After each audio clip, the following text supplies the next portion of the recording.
তায়েফের কথা ভেবে কাঁদে শুধু দুনয়ন, এমন দরদি পেতে কাঁদে মন অনুক্ষণ, কাঁদে মন অনুক্ষণ। ওহুদে দাঁত হারা আহমদ যখন লৌহ মাখা কিয়ামতে উঠবে তখন, জিহাদ না করে কিভাবে দেখাবে তুমি চাঁদ চেহারা রূপে অতুল। আল্লাহুম্মা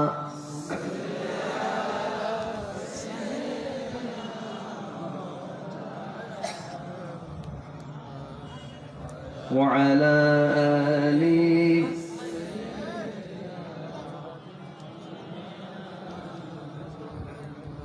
সবাই বলুন বালাগাল উলা বিকামালিহি কাশাফাত তুজা বিজামালিহি হাসানাত জামিউ খিসালিহি।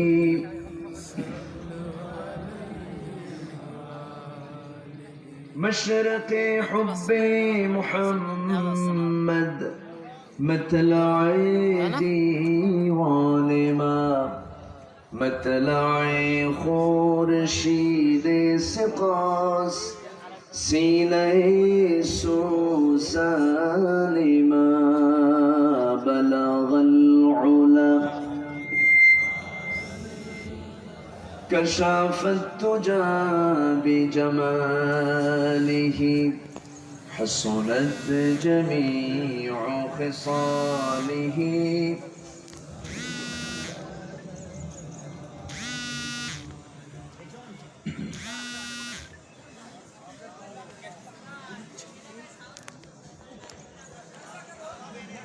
খুলনা অঞ্চলে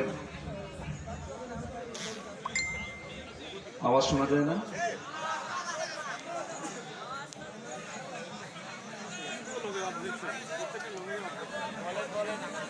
খুলনা অঞ্চলের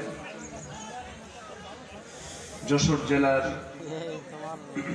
মনিরামপুর উপজেলার শ্যামপুর যুব সমাজ মাহফিল ইন্তেজামি কমিটি কর্তৃক আয়োজিত দিনের বেলা অনুষ্ঠিত আজকের এই মহৎ আয়োজনের সম্মানিত সুযোগ্য সভাপতি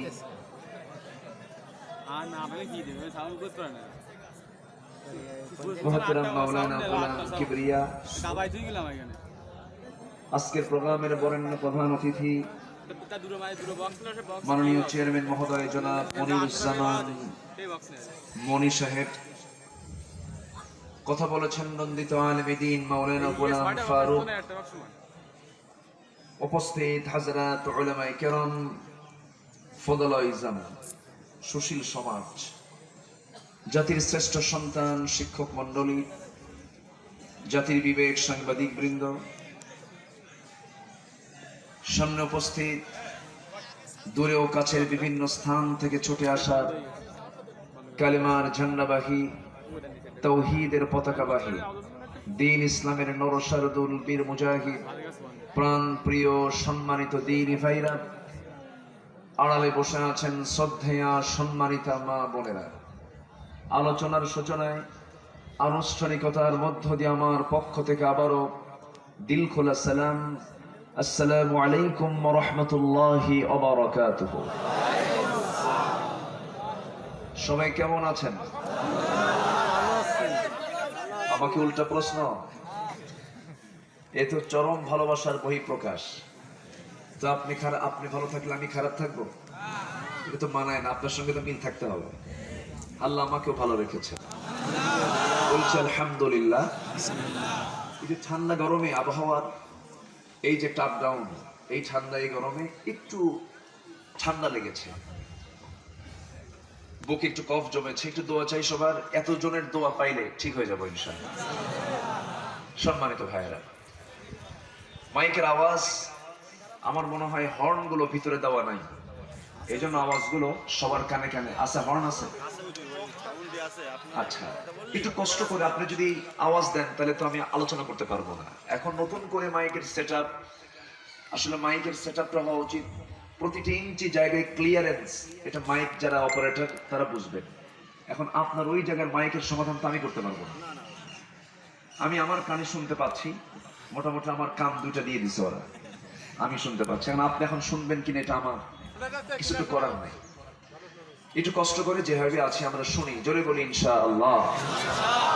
যে মনিব আমাকে আপনাকে দিনের বেলার কর্মব্যস্ততা, স্ব ব্যবসা, চাকরি, সাংসারিক জীবনের সকল কিছুকে স্থগিত করে যে মনিব আমাকে আপনাকে এমন সুন্দর একটা আয়োজনে জান্নাতের টুকরায় আসার তৌফিক দিলেন, কালিমাত শুকর আদায় করছি, মুহাব্বাতান বলে উঠছি আলহামদুলিল্লাহ। আবার বলছি আলহামদুলিল্লাহ। চিৎকার মেরে বলছি আল্লাহুম্মা ইন্নী আসআলুকা আল হুদা ওয়াত তুকা ওয়াল আফাফা ওয়াল গিনা। সবাই বলি আল্লাহুম্মা লাকা আসলামতু ওয়া বিকা আমানতু ওয়া আলাইকা তাওয়াক্কালতু ওয়া ইলাইকা আনাবতু ওয়া বিকা খাসামতু। আমরা আল্লাহ তাআলার শুকর আদায় করে নিলাম। সম্মানিত হাজিরিন, কোরআনে কারীমের ভিতরে, আল কোরআন আল মাজিদের ভিতরে আল্লাহ পাক 114 সূরা দিয়েছেন। 114 সূরা দিয়েছেন। এর মধ্যে ধারাবাহিকভাবে 9 নম্বর সূরা সূরাতুত তাওবার, সূরাতুত তাওবার 71 নম্বর আয়াত আমি তেলাওয়াত দিয়ে আলোচনা শুরু করেছি। এই তেলাওয়াতকৃত আয়াতকে সামনে রেখে আমি কিছু কথা উপস্থাপন করতে চাই। আল্লাহ রাব্বুল আলামিন আমাকে আপনাকে আমল করার নিয়তে ধৈর্য সহকারে শোনার এবং আমাকে বলার তৌফিক দান করুন। জোরে বলি আল্লাহুম্মা আমিন। কোরআন কার কথা? আসতে বলবেন না, কার কথা? নাজিল করেছেন কে? জিন্দা লোকের জন্য না মরা লোকের জন্য? আমার এখানে কি লোক বসে আছি, আর মরা লোক কোথায় থাকে? কবরে। কোরআন কি কবরের জন্য? কোরআন কবরের জন্য না দুনিয়ার জন্য? দুনিয়াবাসীর যারা জিন্দা মানুষ তাদের জন্য কোরআন নাজিল হয়েছে। কুলখানির জন্য কোরআন আসে নাই, 40 খতম দেওয়ার জন্য কোরআন আসে নাই।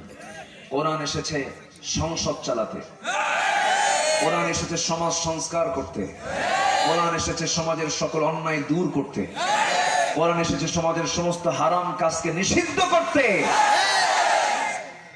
কোরআন গতানুগতিক অন্য ধর্মের মতো শুধু একটা ধর্মের কিতাব নয়। কোরআন জীবনের সব সমস্যার সমাধান করতে পারে। জোরে বলি আলহামদুলিল্লাহ। আমাদের সমাজে সমস্যা আছে না নাই? আছে না নাই? এক সমস্যা না বহু সমস্যা? এক রোগ না বহু রোগ? এক জটিলতা না বহু জটিলতা? এক প্রবলেম না হোল প্রবলেম?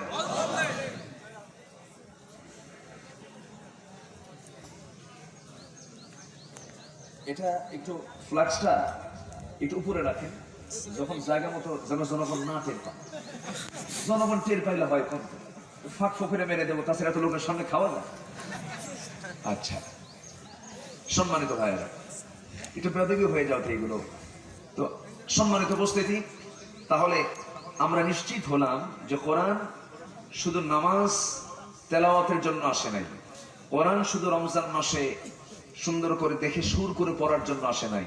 কোরআন এসেছে ভাগ্য চমকাতে, কোরআন এসেছে মাজলুমের পক্ষে রুখে দাঁড়াতে, কোরআন এসেছে বাতিল শক্তিকে প্রতিহত করতে, দমন করতে। ঠিক কিনা? কোরআনে চুরির বিধান আছে না নাই? ডাকাতির বিধান আছে না নাই? জেনার বিধান আছে না নাই? সুদের বিধান আছে না নাই? আছে না নাই? আছে। খুনের বিধান আছে না নাই? আচ্ছা, তাহলে এই বিধানগুলো, এই আয়াতগুলো শুধু এরকম তেলাওয়াতই থাকবে না বাস্তবে আসা দরকার? বাস্তবে আসতে হবে। কোরআনের পাতায় পাতায় আমরা আনবো, এমনি দোয়া করে আনবো শুধু, না কিছু লাগবে? বদরের দরকার আছে না নাই? উহুদের দরকার আছে না নাই? খন্দকের দরকার আছে না নাই? মুতার যুদ্ধের দরকার আছে না নাই? বদরের হাতিয়ার আবার গর্জে তুলতে হবে, বদরের হাতিয়ার আবার হাতে তুলতে হবে, অন্যায়কে প্রতিহত করে বাতিল শক্তির মোকাবেলা করতে হবে। সম্মানিত ভাইয়েরা, আমাদের পার্শ্ববর্তী দেশ ভারত, আমাদের কপাল খুবই খারাপ, বুঝলেন? রাসূল বলেছেন সেই লোকটার কপাল খুব ভালো যার প্রতিবেশী ভালো। আমরা এমন প্রতিবেশী পাইছি, বুঝলেন? বর্ষার দিনে পানির তো অভাব আমার দেশে থাকে না, বর্ষার দিনে ওরা দেয় গেট খুলে, ওরা মরে যায়। আর যে সময় পানি দরকার সেই সময় পানি নেই। আমরা এমন বন্ধু পাইছি, ঠিক কিনা? পদ্মা শেষ হয়ে গেছে, পদ্মার চর, পদ্মার তীরে কোনো আবাদ হয় না, কেন? ওই যে ফারাক্কাবাদ দিয়ে দিছে, ফারাক্কাবাদের কারণে গোটা পদ্মা শেষ হয়ে গেছে, পানি নাই। পানি হয় কখন? যখন এই দেশে পানির অভাব থাকে না, তখন পানি দিয়ে দেয়। এরকম করে একটা দুইটা না, বহু বিষয় আছে। কোরআন নাসিল করেছেন কে? কোরআন সম্পর্কে পৃথিবীর কোন মানুষ চ্যালেঞ্জ নিতে পারবে? এর বিরুদ্ধে কেউ চ্যালেঞ্জে দাঁড়াতে পারবে? গোটা পৃথিবীর সবচেয়ে বেশি মুসলিম যে দেশে বসবাস করে তার নাম হলো ভারত। ভারত শাসন করেছে মুসলমান 1000 বছর। সেই ভারতের কোর্টে কোরআনের 26টি আয়াতকে টেনে এনে ভারতের কোর্টে রিড করেছে 26 আয়াত কোরআন থেকে মুছে ফেলতে হবে। 26 আয়াত কেন? একটা হরফও তো কেউ মুছতে পারবে না। কোরআন কারো বাবার না, কোরআন কেউ পৃথিবীর কেউ রচনা করেনি। অতএব কোর্টে রিড করা মানে কি? কোর্ট এটা অনুমোদন দিয়েছে। ওরা চাচ্ছে মুসলমানদের মধ্যে একটা গন্ডগোল সৃষ্টি হোক, একটা উস্কানিমূলক এই সমস্ত আচরণগুলো করা হচ্ছে। সম্মানিত ভাইয়েরা, সম্মানিত উপস্থিতি, কোরআন কারীমকে কেউ নির্মূল করতে পারবে না। কোরআন পরিবর্তন হতে আসে নাই, কোরআন পরিবর্তন করতে এসেছে, ঠিক কি না? কোরআন নিজের কোনো পরিবর্তন হবে না, কোরআন সমাজের পরিবর্তন করতে পারে। জোরে বলি সুবহানাল্লাহ। আল্লাহ রাব্বুল আলামিন কোরআন কারীম সম্পর্কে তিনি নিজেই বলছেন, শাহরু রমাদান আল্লাযী উনজিলা ফীহিল কুরআন হুদাল লিন-নাসি ওয়া বায়িনাতিন মিনাল হুদা ওয়াল ফুরকান। কোরআন নাযিল হয়েছে কোন মাসে? কোন মাসে? রমজানের জন্য কোরআন না, কোরআনের জন্য রমজান? ভালো করে বলবেন, আগে কোরআন না আগে রমজান? আগে কোনটা? আগে কোরআন। কোরআনের জন্য রমজান না রমজানের জন্য কোরআন? রমজানের কোরআন নাই, কিন্তু রমজানের মধ্যে কোরআন নাই, বরঞ্চ কোরআনের মধ্যেই রমজান। কোরআন যদি না থাকতো রমজান থাকতো? আমার ভাইয়েরা, এই জন্য কোরআন আছে বলেই রমজান আমরা পেয়েছি, কোরআন নাই রমজান নাই। আল্লাহ রাব্বুল আলামিন এমন একটা মাস সামনে আমাদেরকে উপহার দিয়েছেন, সামনে আসতেছে, আর মাত্র কয়েকদিন বাকি আছে। রাসূল যখন রজব পেতেন, শাবান যখন পেতেন, তখন তিনি বলতেন, আল্লাহুম্মা বারিক লানা ফি রজব ওয়া শাবান ওয়া বাল্লিগনা রমাদান। আল্লাহ রজব শাবানের সমস্ত বরকত আমার কপালে জুটায়া দাও, আর রমজান পর্যন্ত আমার হায়াত তুমি আল্লাহ বাড়ায়া দাও। রমজান সবার দোরগোড়ায় সামনে আসতেছে। এত রমজান জীবনে পাইলাম, কিন্তু বদর পাইলাম না। সাহাবে কেরাম রমজান মাসে কি পাইছেন? বদর পেয়েছেন। সাহাবে কেরাম রমজান মাসে মক্কা বিজয় পেয়েছেন, ফাতে মক্কা। ইসলামের ইতিহাসে সবচেয়ে বড় দুটি অভিযান, সবচেয়ে বড় দুটি যুদ্ধ, একটা হলো মক্কা বিজয় আর একটা হলো বদর। কোন মাসে? বলেন কোন মাসে? আর আমরা রমজান মাসে পাইছি হলো না খেয়ে থাকা। কি পাইছি আমরা? না খেয়ে থাকে। কিন্তু রমজান মাসে সাহাবীরা রোজা ভেঙে যুদ্ধ করেছেন। সুবহানাল্লাহ বলেন। রোজা ভেঙে যুদ্ধ করার সিস্টেমও রমজান মাসে আছে না নাই? আছে না নাই? রোজা রাখাও ফরজ, রোজাটা ভাঙ্গাও ফরজ। আল্লাহ রাব্বুল আলামিন ওই রমজান মাসে বদর দিয়েছিলেন। মাত্র 16টা রোজা সাহাবায়ে কেরাম রেখেছিলেন। 16টা রোজা রাখার পরে 17তম রমজানের দিন রাসূল বললেন, সাহাবীরা আবু জেহেলের নেতৃত্বে 1000 সৈন্য নিয়া তারা লোহিত সাগরের পাশ দিয়ে ঘেঁষে ঘেঁষে বদর নামক প্রান্তরে হাজির হয়েছে। কে কে পারবে আমার সঙ্গে যুদ্ধে যাবে? সাহাবীরা কেবল 1 বছর হয়েছে, বউ বাচ্চা ছেড়ে মুহাজির সাহাবীরা মদিনায় এসে পাড়ি জমিয়েছেন। শিশু ইসলাম নবীজি ছোট্ট একটা নগর রাষ্ট্রের তিনি রাষ্ট্রপ্রধান, বুঝে উঠতে পারেন নাই, আত্মীয় স্বজন সব দূরে পড়ে গেছে। আমার নবীজির আপন জামাতা আবুল আস, সেও কাফের সেই সময় ছিল। নবীজির একটা মেয়ে ওই জায়গায় পড়ে আছে জয়নাব। নবীজির কয়টা মেয়ে? চারটা মেয়ে। একটা মেয়ে ওই জায়গায় পড়ে আছে, তার স্বামী ছিল কাফের। আমার নবীজি আত্মীয় স্বজন ছেড়ে দিয়া, সাহাবে কেরাম আত্মীয় স্বজন ছেড়ে দিয়া, স্বামী এসেছেন, বউ রেখে এসেছেন, বাপ এসেছেন, সন্তান রেখে এসেছেন, মদিনায় কেবল পৌঁছে গেছেন। 1 বছর যেতে না যেতে রোজা যখন ফরজ হয়ে গেল, আল্লাহ রাব্বুল আলামিন সুন্দর করে জানিয়ে দিলেন ওই বাতিলরা আসতেছে যুদ্ধ করার জন্য। বদর নামক প্রান্তরে 1000 সৈন্যের মহড়া নিয়ে আবু জাহেলের নেতৃত্বে তারা যখন ওই জায়গায় হাজিরা দিল, রাসূল বললেন, সাহাবীরা আমাদেরকে তো সামনে এগিয়ে যেতে হবে। মদিনা থেকে বদর প্রান্তর 80 কিলোমিটার দূরে, 80 মাইল দূরে। আমার নবীজি রওনা করলেন। সাহাবে কেরামকে নিয়ে যখন রওনা করবেন, সাহাবীদের মোটের সংখ্যা হলো 313 জন সাহাবী। এর মধ্যে 2 জন ছোট্ট 2টা বাচ্চা নবীর সামনে দাঁড়িয়ে এসে বলে, ইয়া রাসূলুল্লাহ, সৈন্যের ঘাটতি হলে আমাদেরকে একটু কাজে লাগান। একটু আসতে বলেন সুবহানাল্লাহ। তোমরা কি করবা? যুদ্ধে যাব। ছোট ছোট মানুষ, তোমরা যুদ্ধে কেমন করে যাবে? পারমিশন দেওয়া যাবে না। এই কথা শোনার সঙ্গে সঙ্গে বড়জন বলে, হুজুর অন্তত একজনকে দেন, আমি ওর চাইতে লম্বা আছে, ও আমার চাইতে একটু খুব ছোট আছে। ছোটজন বলে, ইয়া রাসূলুল্লাহ, ও তো শুধু লম্বা হয়েছে, কিন্তু গায়ের শক্তি তেমন নাই, আমার শক্তি বেশি। ওকে যদি পারমিশন দেন, আমাকেও পারমিশন দিতে হবে, নচেত দুজনকে মারামারি লাগায় দেন, বুঝায় দেব ও আমার সঙ্গে পারবে কিনা। রাসূল বললেন, ঠিক আছে, দুজনই লড়াই লেগে যাও, দেখি কুস্তি লাগো। দুজন লেগে গেল। বড়জন ছোটজনকে নিচে ফেলে দেওয়ার সঙ্গে সঙ্গে ছোটজন বলে, ভাই তুই আমার চেয়ে বয়সে বড়, বডিতেও বড়, আমি তোর সঙ্গে পারবো কেমনে? তুই একা একা যুদ্ধে যাবি, একসঙ্গে খেলাধুলা করে, একসঙ্গে ঘুমায় কি বিছানায় আমরা রাতগুলো কাটাই, তুই একা একা আমাকে ছেড়ে যুদ্ধে যাবি না? ভাই আমাকে সঙ্গে নিয়ে যা, একটা ব্যবস্থা কর। কি? তোর গায়ের শক্তি একটু কমায় দে, তোর বুকের উপর একটাবার উঠে বুঝায় দে, শক্তির দিক থেকে আমিও কম নই। আমার নবীজি টের পেলেন, মুস্কি মুস্কি হাসি মেরে বলছেন, ও ছোট্ট 2টা বাচ্চা, আফরার ছেলে, মদিনার আফরার ছেলে মুআজ, দুজনকে তোমাদের পারমিশন দিলাম, কারণ তোমাদের গায়ের জোর না থাকতে পারে, কিন্তু তোমাদের রয়েছে ঈমানের জোর। আর আমাদের আছে গায়ের জোর, কিন্তু ঈমানের জোর না। ছোট্ট 2টা বাচ্চাকে পারমিশন দেওয়া হলো। এগুলো সব ঘটনা কোন মাসে? বলেন কোন মাসে? আর আমরা কি পাই? তারাবি পাই আর না খাওয়া পাই, এই তো আমরা পাই। আমার ভাইয়েরা, আমার নবীজি করলেন কি? আমার নবীজি সাহাবে কেরামকে সংগ্রহ করলেন। ঘোড়া নাই, তরবারি নাই, কিছু কিছু সাহাবী খেজুর গাছের ডাল কেটে ডালটা অস্ত্র বানায় নিলেন। 1000 অশ্বারোহী, 1000 সৈন্য সমরাস্ত্রে সজ্জিত আবু জেহেলে একটা সুশৃঙ্খল বাহিনী, শৃঙ্খল বাহিনী, তারা বদর নামক প্রান্তরে হাজিরা দিয়েছে। আমার নবীজি রওনা করলেন, সাহাবে কেরামকে নিয়ে বের হলেন রমজান মাসে। 17তম রমজান। কততম রমজান? 17তম। মাত্র 16টা রোজা হয়ে গেছে। কয়টা রোজা?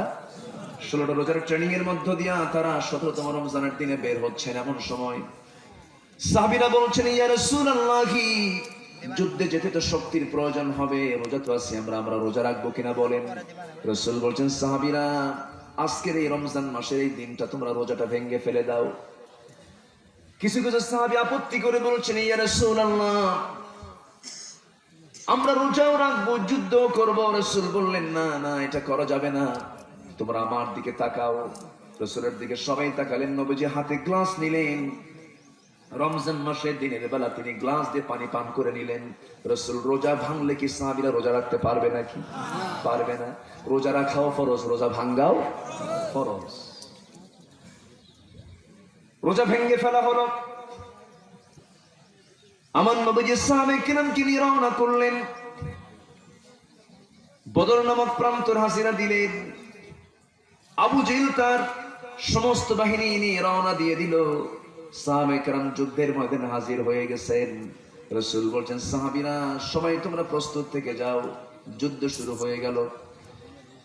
যুদ্ধের এক পর্যায়ে ওই ছোট্ট 2টা বাচ্চা মুআজ সামনের কাতারে দাঁড়িয়ে এক সাহাবীকে ডাক দিয়ে বলছে, ও চাচা, আমরা যুদ্ধ করতে এসেছি, সবার সঙ্গে যুদ্ধ করার মতো আমাদের কোনো এনার্জি নাই। কার বিরুদ্ধে যুদ্ধ করতে আসছে? আবু জেহেলকে আমরা খাইয়া ফেলবো। আবু জেহেল কোথায় আমাদের দেখায় দেবে? বলতেছে ওই যে দেখা যায় ঘোড়ার পিঠে বসে আছে, চতুর্দিকে তাকে সৈন্যরা পাহারা দিচ্ছে। ছোট্ট দুইটা বাচ্চা বলতেছে ঠিক আছে আমরা চিনে ফেললাম চাচা, আর কিচ্ছু বলতে হবে না। সিংহের মতো গর্জন দিয়া, বাজ পাখির মতো উড়ন্ত হয়ে, ইমানের বলে বলিয়ান হয়ে ছোট্ট দুইটা বাচ্চা ওইদিকে রওনা দিয়েছে। ঘোড়ার পিঠে বসা আবু জেহেল টের পাই না এটা কোন গ্রুপের বাচ্চাগুলো। সামনে গিয়ে দাঁড়ায়, দুই দিকে দুজন অস্ত্র হাতে নিয়ে পজিশন নিয়ে দাঁড়ায় গেছে। একটা কৌশল করে আল্লাহু আকবার তাকবীর দিয়া এমন জোরে ছোট্ট দুইটা বাচ্চা আবু জেহেলের দুই পায়ে যখন আঘাত করে দিল, আবু জেহেল ঘোড়ার পিঠ থেকে ওই যে ধরাশয়ী হয়ে জমিনে পড়ে গেছে। আর কোমর সোজা করে আবু জেহেল আর দাঁড়াতে পারে নাই। কোন মাস? আসতে বলবেন না, কোন মাস? তাহলে রমজান মাস কি শুধু না খেয়ে থাকার মাস, না যুদ্ধের মাস, বাতিল শক্তিদের মোকাবেলা করার মাস, ঠিক কিনা? আমার ভাইয়েরা, কিন্তু কি হলো পরবর্তীতে ওই ছোট্ট দুইটা বাচ্চার ভিতরে বড় ভাইকে তারা অ্যাটাক করে ফেলেছে, চতুর্দিক থেকে ঘেরাও করে ফেলেছে। একজন কাফের এসে তার বাম হাতে একটা তরবারি হাঁকায়া দিল। একটা আঘাত যখন হাঁকায়া দিল, এক আঘাতে তার হাত থেকে ঝনঝন করে তরবারি পড়ে গেল। চামড়ার সঙ্গে হাতটা দুলতেছিল, বাম হাতে তরবারি তিনি চট করে উঠায় নিলেন। যুদ্ধ চালাতে থাকলেন। যুদ্ধ করতে করতে দেখা যায় তার ঝুলন্ত ডান হাতটা এসে বাম হাতে ধাক্কা খায়, বেজে যায়, লেগে যায়। সঙ্গে সঙ্গে ডান হাতটা বাম পায়ের নিচে রেখে এমন জোরে টান মারলেন, হাত ছিটকে পড়ে গেল। বাম হাতে যুদ্ধ করতে করতে বাম হাতও কেটে ফেলে দিল। ইতিমের মতো সামনে দাঁড়ায় আছে, দুই হাত নাই। একজন কাফির এসে পিছন দিক থেকে তরবারি কল্লা বরাবর মেরে দিল, মাথাটা ছিটকে পড়ে গেল। ওই মাস দুনিয়া থেকে বিদায় হয়ে গোটা দুনিয়াবাসীকে বুঝায়া দিলেন, ও দুনিয়ার মুসলমান, আল্লাহর জমিনে দিন কায়েমের জন্য এমন করে বুকের তাজা প্রাণ ঢেলে দিতে হয়। জোরে বলে সুবহানাল্লাহ। এই বিজয়ের জন্য আমি যে আয়াতটা তেলাওয়াত করেছি, আয়াতের বাস্তবায়ন আমাদের মধ্যে থাকতে হবে। আমরা যে কোনো বিজয়ে যদি আনতে চাই, এক নম্বর শর্ত হলো আমরা শত্রু হব না, বন্ধু হব। আমরা পরস্পর শত্রু হব না, বন্ধু হব। আমরা বিশ্বাস রাখি এই জায়গায় আমরা বসে আছি, আমরা সবাই বন্ধু না শত্রু? বন্ধু। আমরা সবাই মুসলমান, আমরা সবাই কি মুসলমান। অন্য ধর্মের লোক থাকলে সেটা ভিন্ন কথা, ঠিক আছে, আপনারা বসেন শোনেন। যত মনিরামপুর, তাই না, মনিও আছে, রামও আছে, থাকতেও তো পারে। আমার ভাইয়েরা,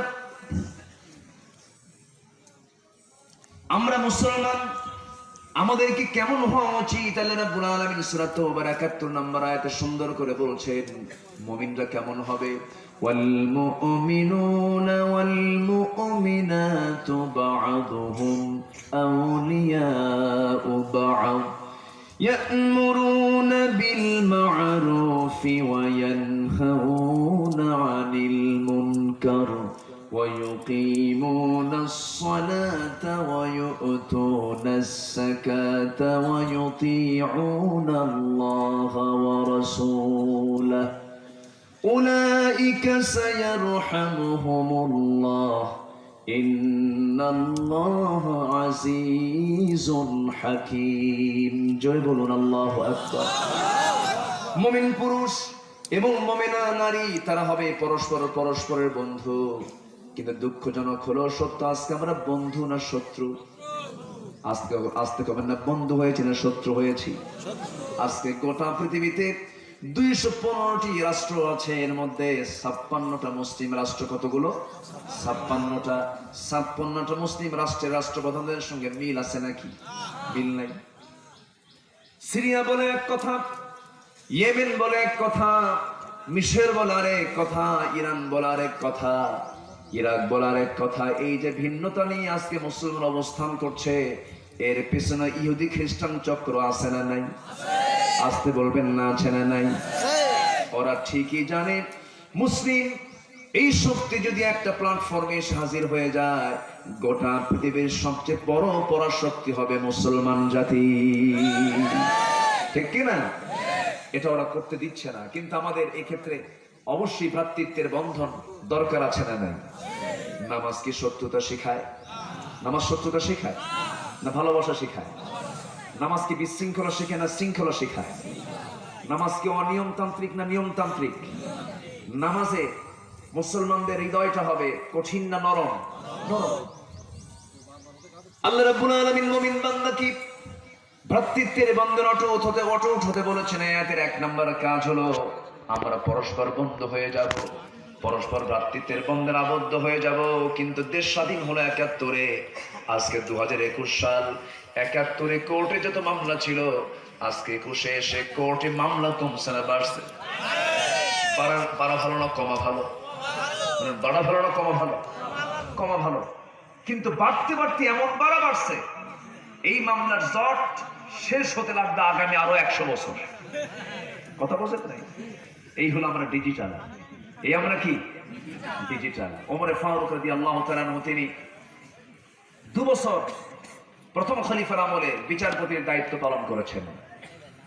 বিচারপতির দায়িত্ব পালনকালীন অবস্থায় 24টি মাস তিনি শুধু বিচারালয়ের চেয়ারে গিয়ে বসেছেন, সকাল থেকে সন্ধ্যা বিচার করার জন্য।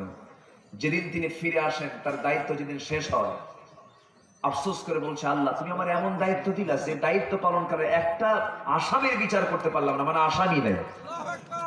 একটু আস্তে কন সুবহানাল্লাহ। আমার দেশে পাবলিক বেশি না আসামি বেশি? হ্যাঁ, লক্ষণ খুব ভালো না? এটা কি ভ্রাতৃত্বের লক্ষণ? আজকে সবচেয়ে বড় মাসলুম হচ্ছে আলেম সমাজ, ঠিক কিনা? মিশরের কারাগারে আলেম পুষতেছে, ইসরায়েলের কারাগারে আলেমদেরকে জেলখানায় রাখা হয়েছে। গোটা পৃথিবীর সমস্ত জেলখানাগুলো আলিম দিয়ে ভরা। মূর্খদের শাসন নেতৃত্ব চলছে গোটা পৃথিবীতে।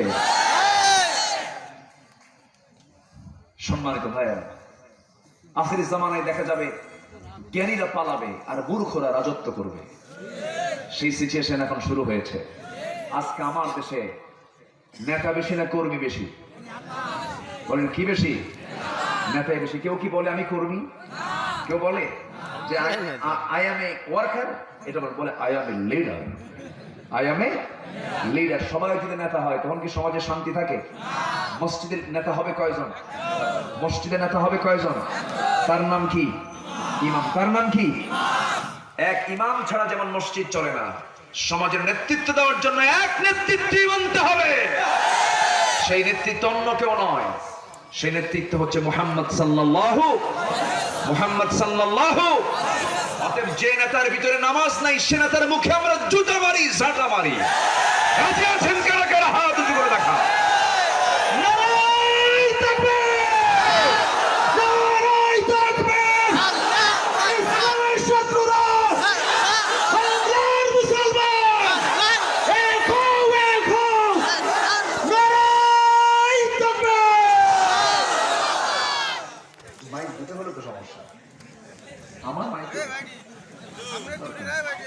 জনগণ তারা স্লোগান দেবে, তাই না?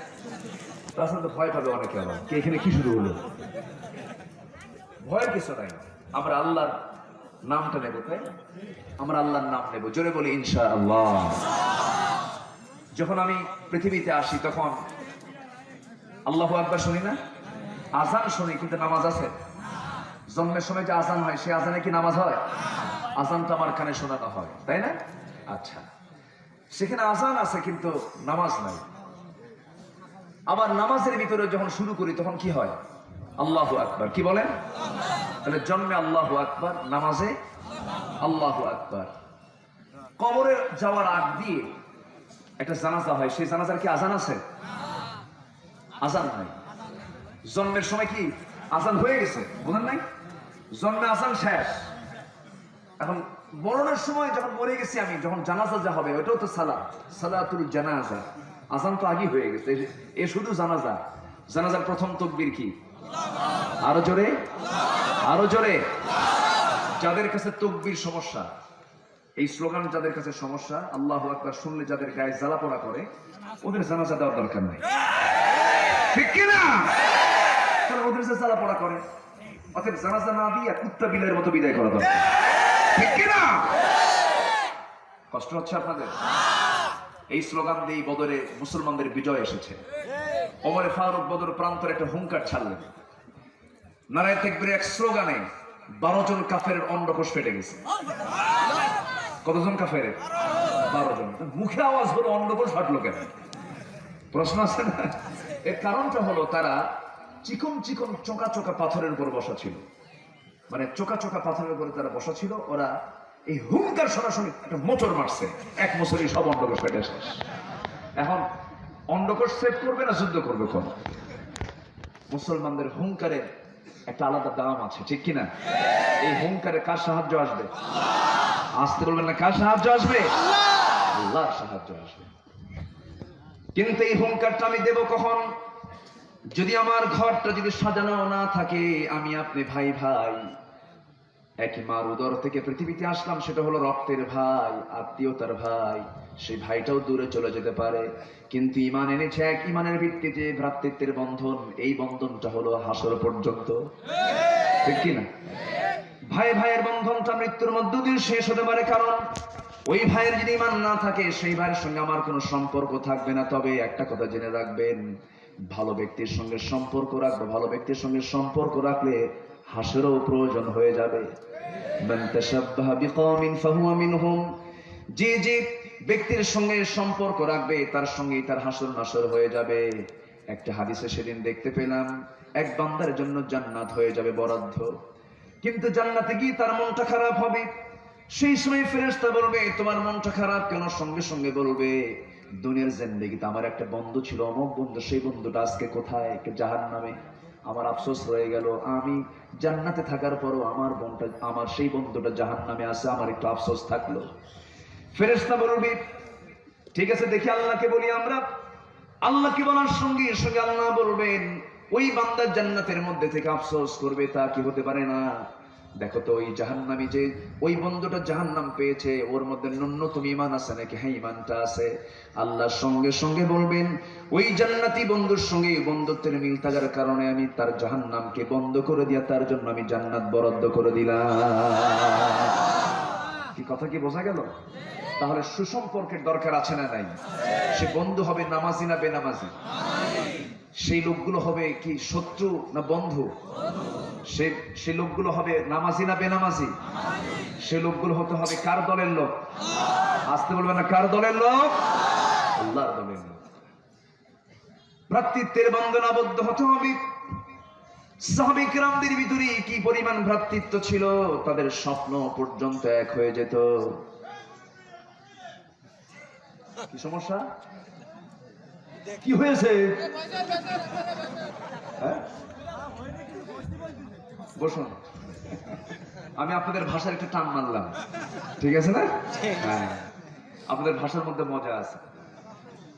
গতকাল আমার প্রোগ্রাম ছিল হলো গত রাত্রে আগের রাত্রিতে কক্সবাজার। এরকম মানুষ এক পাশে থেকে বলতেছে, হঠাৎ করে একজন চিৎকার মেরে উঠছে, আমি আর বুঝি না। তো পরে ওঠার অনুবাদ শুনলাম, বদ্দা বইউন। আমি বললাম যে কি বললেন? বলতেছে, হুজুর বড় ভাই বসেন, বদ্দা বইউন। বড়দা বইউন মানে বসেন, বদ্দা বইউন। ঠিক আছে, আর কি কোনো কথা হবে? কথা বলা যাবে না তো, লোকমা দিলে তো আমি আওয়াজ করতে পারবো না। একটু কষ্ট করে একটু শুনি, বলি ইনশাআল্লাহ। ইনশাআল্লাহ, জোরে বলি ইনশাআল্লাহ। ইনশাআল্লাহ। মাহফিলের জায়গাগুলো একটু সমতল হওয়া দরকার, সমতল হলে ভালো হয়। এখানে গাছ, ওখানে মানে চতুর্দিকে একটা এলোমেলো একটা অবস্থা হয়ে আছে। এখন কি করবেন? মানুষ তো বেশি হয়ে গেছে। বলি আলহামদুলিল্লাহ। সামিয়ানা করছে কদ্দুর, লোক হয়ে গেছে কদ্দুর। এখন মানুষ আর কেমনে কন্ট্রোল করা যায়? একটু কষ্ট করি আমরা, হ্যাঁ একটু কষ্ট করি না? জি, জোরে বলি ইনশাআল্লাহ। জোরে বলি ইনশাআল্লাহ। আপনাদের এলাকার ভাষাটা হলো বিখ্যাত ভাষা, আলহামদুলিল্লাহ। কোথাও এত মজা পাই না যে মজাটা আপনাদের ভাষার মধ্যে পাই। ভাত খেয়েছো, তাই না? একটা মজা আছে না? হ্যাঁ, এই আপনি এটা পাবেন না কোথাও। এটা একমাত্র যশোর, কোথায় যশোর, কুষ্টিয়া, হ্যাঁ কুষ্টিয়া, মেহেরপুর, নড়াইল আর হলো মাগুরা, এই অঞ্চলগুলোর ভাষাটা হলো সবচেয়ে সুন্দর সহি বাংলা ভাষা। বলি আলহামদুলিল্লাহ। আপনি কোথাও পাবেন না, এখানে বাংলা পাবেন আর সব জায়গায় ইংলিশ পাবেন, মানে অন্য ভাষা পাবেন, মানে ওখানে বাংলার কোনো গন্ধ পাবেন না। চট্টগ্রামে তো কোনো কথাই নেই। ওরা সবকিছু শর্টে মারে, কোনো কিছু লম্বা করে বলে না। ওরা ব্যবসায়ী মানুষ তো, ব্যবসা করতে করতে টাইম নেই, কথাও শর্ট হয়ে গেছে। এই পাশে বসুন না বলে ইচ্ছে বইও সব দিকে শর্ট মারে। তো এই দিক থেকে আমরা অনেক ভালো আছি, বলি আলহামদুলিল্লাহ, জোরে বলি আলহামদুলিল্লাহ। আমরা মুসলমান, শত্রু থাকবো না বন্ধু হব? শত্রু থাকবো না বন্ধু হব? আমাদের সবচেয়ে জীবনের সবচেয়ে বড় ইন্টারভিউ হলো কবর। সবচেয়ে বড় ইন্টারভিউ কি? কবর। আমার কবরে প্রশ্ন হবে কয়টা? জোরে বলুন, কয়টা প্রশ্ন হবে? 1 নম্বর প্রশ্ন হলো তোমার রব কে? জোরে বলেন, আরো জোরে বলেন। আমাদের রব কে? আমাদের আইনদাতা, বিধানদাতা, হুকুমদাতা, পালনকর্তা, লালনকর্তা, রিজিকদাতা কে? ওমা দীনুক, তোমার দল কি? আরো জোরে, আরো জোরে, আরো জোরে, আরো জোরে। তোমার নেতা কে? মুহাম্মদ সাল্লাল্লাহু, মুহাম্মদ সাল্লাল্লাহু। এই 3টা প্রশ্নের সঙ্গে জীবন মেলানোর দরকার আছে না নাই? মেলানোর দরকার আছে না নাই? মিলাতে গেলে আমার নেতা বানাতে হবে একজনকে, তিনি হচ্ছেন মুহাম্মদ সাল্লাল্লাহু। তিনি তো আমার এমন নেতা যিনি চাঁদের দেশে তার যাওয়া লাগে নাই, চাঁদ তার হাতে এসে ধরা খেয়েছে। সুবহানাল্লাহ বলেন। আর এখনকার বিজ্ঞানীরা একটু চাঁদের দেশে যায়, চাঁদের দেশে গেলে আমরা তাদেরকে মহাবিজ্ঞানী বলি। মহাবিজ্ঞানী বলি না, যে বিশাল বড় বিজ্ঞানী চাঁদের দেশে গেছে। চাঁদের দেশে পাঠালো, মাঝখানে নীল আর্মস্ট্রং একবার গেলেন, এরপরে 2টা কুত্তা পাঠালো, লাইকা 1 লাইকা 2, 2 কুকুর গেল, তারা ফেরত আসে নাই। এলিজা নামে একটা মেয়ে যাবে, তার বয়স এখন 17 বছর। 2033 সালে তাকে পাঠানো হবে চাঁদের দেশে। চাঁদ তো বেশি দূরের না, আকাশের তুলনায়, এই মহাকাশের তুলনায় চাঁদ হলো ওই পাড়া। কোন পাড়া? ওই পাড়া, বুঝলেন তো? যে মানে এই গ্রামের পরের গ্রাম, ওই পাড়া। চাঁদ হচ্ছে ওই পাড়া। এই চাঁদের দেশে মানুষ যাচ্ছে বলে আমরা তাদেরকে মহাবিজ্ঞানী বলি। আর আমার নবীকে চাঁদের দেশে যাওয়া লাগে না, এখান থেকে শুধু বলেছেন চাঁদ 2 ভাগ হয়। আসতে কান সুবহানাল্লাহ। সঙ্গে সঙ্গে কয় ভাগ? আবার ভাগ হয়ে আবার কাঁপে, ভাগ হয়ে আবার কি কাঁপে। আল্লাহ রাসূল বলছেন চাঁদ কাঁপিস কেন? ঠিক থাক, আল্লাহু আকবার বলেন। আবার মুখের ইশারায় আবার বলেন এক হয়ে যায়, আবার এক হয়ে গেছে। জোরে বলি সুবহানাল্লাহ। এটা অবিশ্বাস করার কোনো সুযোগ নেই, বুখারী শরীফের হাদিস। অবিশ্বাস করলে ঈমান থাকবে না, অবিশ্বাস করলে কি থাকবে না? ঈমান থাকবে না। একদিন আবু তালেব আমার নবীর আপন চাচা, কিন্তু কাফের। কাফের হলেও ভদ্র কাফের। কি কাফের? ভদ্র, অভদ্র না, বিশৃঙ্খল কাফের না। দেখবেন কিছু কিছু লোক অন্য ধর্মের হলেও লোকের ব্যবহার খুব ভালো। আসেন এরকম লোক, আছে না নাই? তো আমার নবীর আপন চাচা আবু তালেব, যদিও কাফের, একদিন বলতেছে মুহাম্মদ, আমি তোমাকে জন্মের 1 দিন পর একটা আশ্চর্য জিনিস তোমার দেখছি, আমি কি তোমাকে বলবো? হ্যাঁ বলেন চাচা। রসুল তখন তিনি নবুয়ত প্রাপ্ত হয়েছেন, 40 বছর পার হয়ে গেছে। এমন সময় বলা হলো চাচা আপনি বলেন। আবু তালেব বলতেছেন, ভাতিজা মুহাম্মদ, তোমার যখন জন্ম হলো, তুমি যখন তোমার মার পিঠের ভিতর থেকে দুনিয়ার জীবনে যখন তুমি এসেছো, ডেলিভারি হয়ে গেছে তোমার, মাত্র 1 দিন তোমার বয়স, নবজাতক তুমি যখন মার উদর থেকে দুনিয়ার জমিনে চলে এসেছো, পরের রাত চাঁদনি আকাশ আমি দেখেছি, চাঁদনি আকাশের নিচে তোমার মা তোমাকে শুয়ে রেখেছে। কিন্তু তোমার মার চোখের দিকে তাকায় দেখি চোখে পানি টলমল করে, মুখে কোনো হাসি নাই, শুধু কান্নায় তার চক্ষু লাল হয়ে গেছে। তোমার মার মুখে চোখে হতাশার চিহ্ন, খুব মনটা তার খারাপ। তোমার দিকে তার কোনো খেয়াল নাই। কেন তার মনে থাকবে? কারণ জন্মের 6 মাস পূর্বে তার স্বামী দুনিয়া থেকে বিদায় নিয়েছেন। তার মনটা খারাপ, কারণ একজন শিশু জন্ম নিলে পরে পৃথিবীতে সবচেয়ে বেশি খুশি হয় তার বাবা। সেই বাপ তো আজকে দুনিয়াতে নাই, তোমার বাবা গিয়ে মারা গেছে। তোমার মা তোমার দিকে খেয়াল দিতে ভুলে গেছে। আমি তোমাকে দেখতে গিয়ে দেখি তোমাকে চাঁদনি আকাশের নিচে শুয়ে রাখা হয়েছে। যখন তোমার ডান হাতটা নড়ে, আকাশের চাঁদ তোমার ডান হাতে এসে পড়ে। বাম হাতটা যখন নড়ে, সেই সময় আকাশের চাঁদ তোমার বাম হাতে এসে যেন পড়ে যায়। আর আমি লক্ষ্য করে দেখি মুহাম্মদ, তুমি যখন ডান দিকে তাকাও আকাশের দিকে, বাম দিকে থাকা চাঁদ ডান দিকে লাফ মেরে চলে যায়। আবার যখন তুমি বাম দিকে তাকাও, চাঁদ এসে বাম দিকে আবার তোমার চোখের সঙ্গে দোল খায়। আমার নবীজি মুস্কি হাসি মেরে বললেন, চাচা সেই রাত্রে যা দেখেছেন মহাসত্য, আপনি সত্যই দেখেছেন, কারণ ওই রাতের জন্য আমার আল্লাহ আমার জন্য চাঁদটাকে খেলনা বানায়া দিয়েছিলেন। একটু আসতে কোন সুবহানাল্লাহ। তিনি হচ্ছেন আমার নেতা, ঠিক আছে না? সমস্ত পয়গম্বরকে আল্লাহ রাব্বুল আলামিন কালেমা দিয়েছেন, সব নবীর কালেমা অন্যরকম, আমার নবীর কালেমা ভিন্ন রকম। সব নবীর কালেমার মধ্যে রাসূল নাই, কিন্তু আমার নবীর কালেমার মধ্যে রাসূলুল্লাহ সাল্লাল্লাহু আলাইহি ওয়াসাল্লাম নাই। কোন নবীর কালেমার মধ্যে এটা পাবেন না। আদমের কালেমা দেখেন, লা ইলাহা ইল্লাল্লাহ আদামু সাফিউল্লাহ, লা ইলাহা ইল্লাল্লাহ ইব্রাহিম খলিলুল্লাহ, লা ইলাহা ইল্লাল্লাহ মুসা কালিমুল্লাহ, লা ইলাহা ইল্লাল্লাহ ঈসা রূহুল্লাহ। কোন নবীর কালেমার মধ্যে রাসূল শব্দ নাই, কিন্তু আমার নবীর কালেমা সবাই জবান খুলে বলেন, লা ইলাহা ইল্লাল্লাহ মুহাম্মাদুর রাসূলুল্লাহ সাল্লাল্লাহু আলাইহি ওয়াসাল্লাম। তিনি হচ্ছেন আমার নেতা। আমার ভাইয়েরা, ওমান হাদার রাজুল ওমা দীনুক মার রাব্বুক, এই তিনটি প্রশ্নের জীবন, এই তিনটি প্রশ্নের আলোকে যদি আমরা জীবনটাকে ঢেলে সাজাই, উত্তরটা আমার আপনার জন্য সহজ হয়ে যাবে। এই জন্য আমরা মুমিন পরস্পর শত্রু হব না, বন্ধু হব, বন্ধু হয়ে যাব, যেমনটি সাহাবীদের মধ্যে ছিল। রাসূল ডাক দিয়েছেন, সব বন্ধুত্বের প্রাচীর তৈরি করে নিয়ে বাতিলদের মোকাবেলা করেছেন। আমার বন্ধুগণ, আমার দ্বীনি ভাইরা, আমার নবীজির সাহাবীদের ভিতরে ভক্তিত্বটা এত গভীর ছিল যে স্বপ্ন পর্যন্ত এক হয়ে যেত।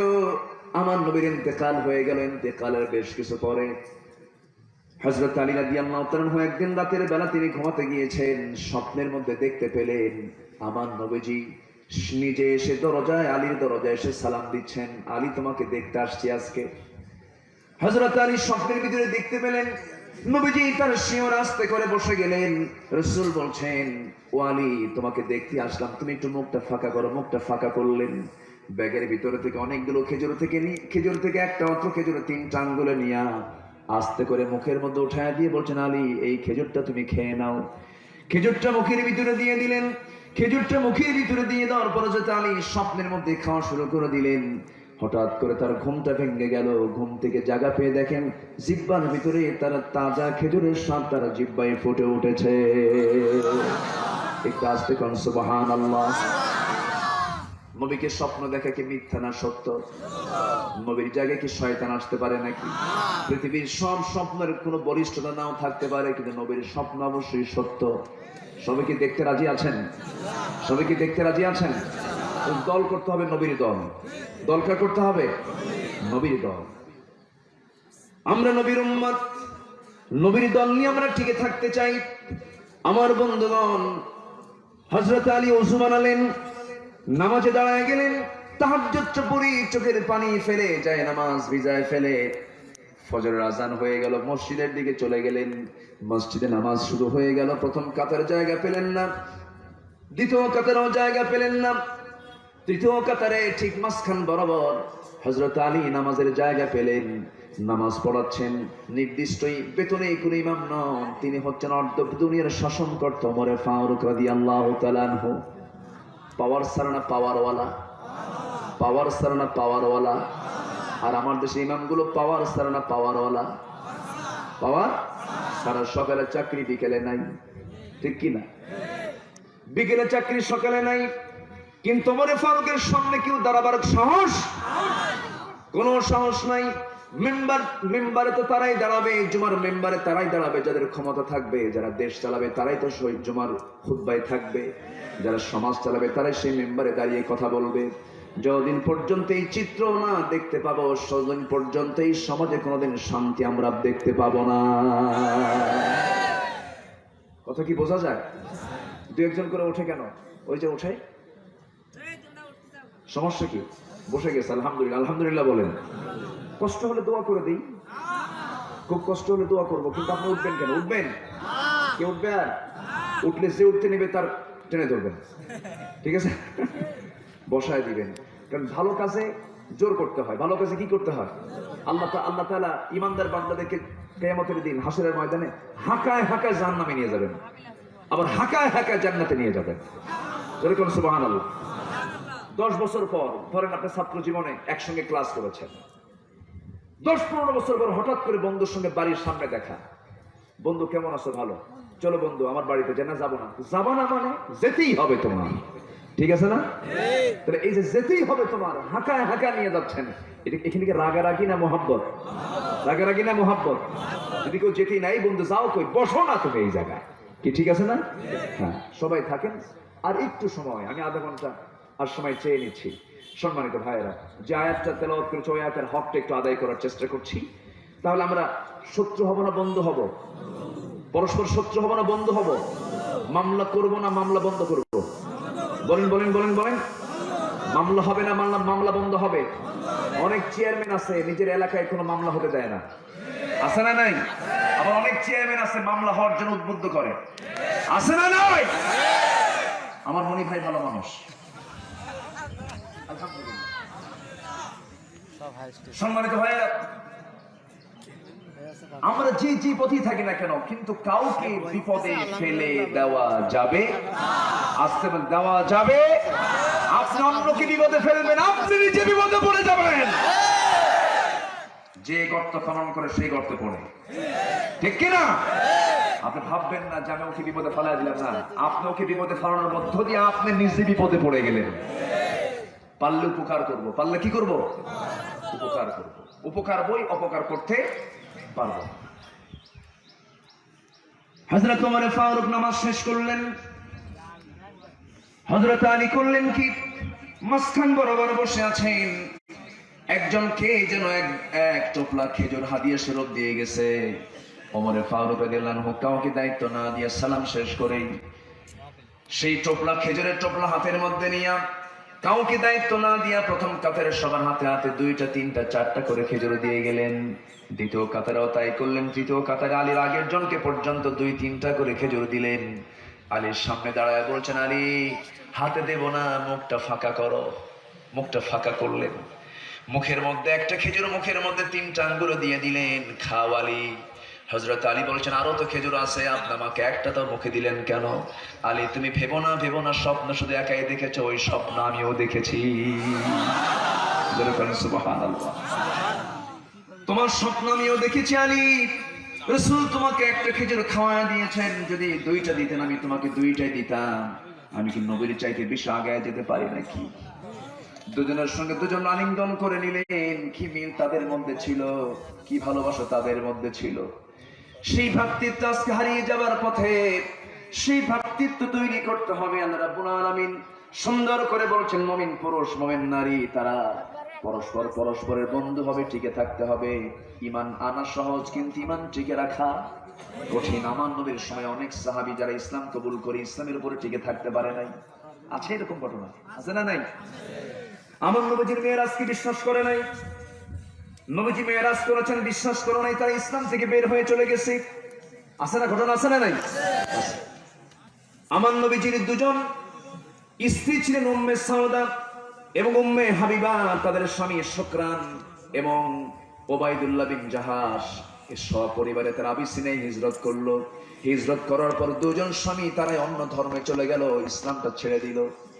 কিন্তু 2জন মহিলা উম্মে সাউদ এবং উম্মে হাবিবা 2জন অটল থাকলেন, আমার স্বামী চলে যাক, কিন্তু আমরা ইসলাম থেকে একচুল পরিমাণ নড়ব না। মেয়েদের অবদান ইসলামে আছে না নাই? স্বামী কায়েত হয়ে পড়ছে, কিন্তু বউ অটল ছিল। আসিয়ার স্বামী কায়েত হয়ে পড়ছে, কিন্তু আসিয়া অটল ছিল। মেয়েদের অবদান আছে না নাই? আজকের মাহফিলে পুরুষের চেয়ে মহিলা বেশি।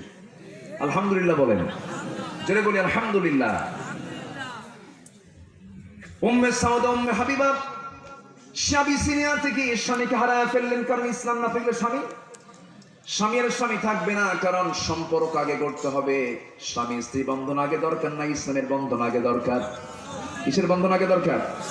ইসলাম যখন ছেড়ে দিল, স্বামী হেরে গেল, স্বামী 2জনই চলে গেল। উম্মে হাবিবা এবং উম্মে সাউদা তারা ধীরে ধীরে মদিনার দিকে তারা রওনা করলেন। আল্লাহ বললেন, হে রাসূল, উম্মে সাউদা আর উম্মে হাবিবার জন্য পৃথিবীর কোনো পুরুষ উপযুক্ত নয়। আপনি রাসূল এই দুজনকে আপনি বিয়ে করে নেন। জোরে বলি সুবহানাল্লাহ। আমার ভাইয়েরা, ইসলাম এনেছি আমরা টিকে থাকবো, ভ্রাতৃত্বের বন্ধন আবদ্ধ থাকবো, শত্রুতা করব না, হিংসা করব না। আমার নবীজি এক সাহাবীকে দেখে 3 দিন পর্যন্ত বললেন, ও সাহাবীরা শোনো, এই যে এই দরজা দিয়ে একজন সাহাবী আমার আসবে, সেই সাহাবীটা আমার জান্নাতি। সেই সাহাবীকে সবাই দেখে ফেললেন। এই কথা ওই সাহাবীকে দেখে 3 দিন বলেছেন। কয়দিন বলেন? 3 দিন বলেছেন। ওমর ফারুকের ভিতরে কিউরিওসিটি জাগলো, এই সাহাবীর মধ্যে এক্সট্রা কিছু আমল থাকতে পারে। তিনি তার বাড়ি পর্যন্ত চলে গেলেন, 3টা দিন পর্যন্ত তার সঙ্গে দিন রাত কাটালেন।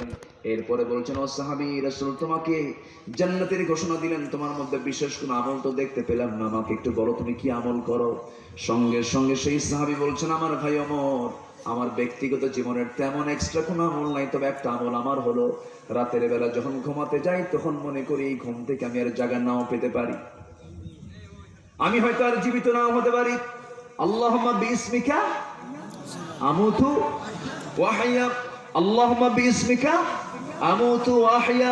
আল্লাহ, তোমার নামে বললাম, আর জীবিত হতে পারবো কিনা জানি না, তুমি আমাকে জিন্দা করলে আমি জিন্দা হয়ে যাব। এই চিন্তা নিয়ে যখন ঘুমাতে যাই, সেই সময় আমার মন থেকে যত রাগ, গোসা, হিংসা যা কিছু আছে সব আমি সাফ করে আমি সমস্ত মানুষকে মাফ করে দেই। জোরে বলি সুবহানাল্লাহ। তাহলে হিংসা নিলে পরে জান্নাত পাওয়া যাবে? হিংসা থাকলে জান্নাত পাওয়া যাবে? মনের মধ্যে হিংসা আসে না? আসে না? ওর ভালো চাকরি, একটু হিংসা আসে, ওর বেশি জমা জমে একটু হিংসা আসে, ওর এই ক্ষমতা আছে, একটু হিংসা আসে। কিন্তু হিংসা মুক্ত জীবন যে গড়বে, আল্লাহ তাকে জান্নাত দিয়ে দিবেন। জোরে বলি সুবহানাল্লাহ। হিংসার বশবর্তী হয়ে অনেক নিরীহ নিরপরাধ মানুষ আজকে জুলুমের শিকার হয়ে আছে, ঠিক কি না? এগুলো করা যাবে না, এগুলো করা যাবে না। সম্মানিত ভাইয়েরা, একটু কান লাগান, একটু মনোযোগ দিয়ে শোনার চেষ্টা করি। এই দুনিয়া থেকে আমিও চলে যাব, আপনিও চলে যাবেন, কিন্তু ইমানটা আমরা মজবুত করে নিয়ে যাব। রাসূল মাঝে মাঝে এরকম করে ওয়াজ করতেন। একদিন ওয়াজ করতে নিয়ে বললেন, সাহাবীরা, আমি কি তোমাদের এমন একটা ওয়াজ শোনাবো যা তোমাদেরকে আগে শোনাই নাই? হুজুর আপনি বলেন। রাসূল বললেন, শোনো সাহাবীরা, আমানত ঠিক রাখবি, পিতামাতার সঙ্গে সুন্দর আচরণ রাখবি, যৌবনকে কন্ট্রোল করবে যুবকরা। রাসূল সুন্দর একটা ঘটনা অবতারণা করলেন। সাহাবীরা শোনো, বনী ইসরাইল যুগে 3টা যুবক কোন একটা সফর বের হলো। সফর বের হওয়ার সময় পথিমধ্যে রাস্তার মধ্যে একটা বিশাল ঝড় শুরু হয়ে গেল। সেই প্রবল ঝড়ে পাহাড়ি ঢল পর্যন্ত নামা শুরু হয়ে গেল। তারা কোথায় আশ্রয় নেবে? পাহাড়ের একটা গুহার মধ্যে ঢুকে গেল। উপর থেকে পাহাড়ি ঢলে বড় একটা পাথর এসে তাদের গুহার মুখে আটকে গেল। বের হওয়ার আর কোনো কায়দা নাই, মরণ ছাড়া উপায় নাই। ওই 3জন যুবক পাহাড়িয়া গর্তের মধ্যে থেকে চোখের পানি ফেলে ফেলে দোয়া করতেছে। এক যুবক দোয়া করে, আল্লাহ, জীবনে তেমন কোনো ভালো আমল করতে পারি নাই আল্লাহ, তবে একটা আমল ভালো করার চেষ্টা করেছি। সে আমলটা হলো আমি আমার বাড়িতে কাজের জন্য একজন লেবারকে নিয়েছিলাম। সেই লেবার সকাল থেকে সন্ধ্যা পর্যন্ত কাজ করলো। কাজ করার পরে আমি তাকে পারিশ্রমিক দেব, কিন্তু সেদিন আমার হাতে কোনো টাকা ছিল না। বললাম আগামীকালকে সকালবেলা দেব। সেই শ্রমিকটা আমার কাছে পরের দিন আসে নাই, তার পরের দিন আসে নাই। 2-3 বছর চলে গেল। 3-4 বছর চলে যাওয়ার পর আমার কাছে হঠাৎ করে সে একদিন চলে এলো। এর মধ্যে আমি সেই টাকাটাকে আমি ফেলে রাখি নাই। ওই টাকা দিয়ে একটা ছাগি কিনেছি। ছাগি কেনার পরে সেই ছাগি থেকে ছাগল পাল হলো। একটা বিশাল বড় ছাগল পাল যখন হয়ে গেছে, ওই লোকটা যখন আমার কাছে টাকা চাইতে আসছে, টাকাটা না দিয়ে আমি তার হাতে একটা ছাগল পাল তুলে দিয়েছি। আমানতের খেয়ানত করি নাই। ও আল্লাহ, এই আমানতের জন্য তোমার দরবারে যদি এই সওয়াবটা যদি পৌঁছে যায়, এই বিপদ থেকে আল্লাহ তুমি আমাকে বাঁচাও। সঙ্গে সঙ্গে দেখা গেল ওই পাহাড়িয়া গুহা থেকে 3 ভাগের 1 ভাগ ওই পাথরটা সরে গেল।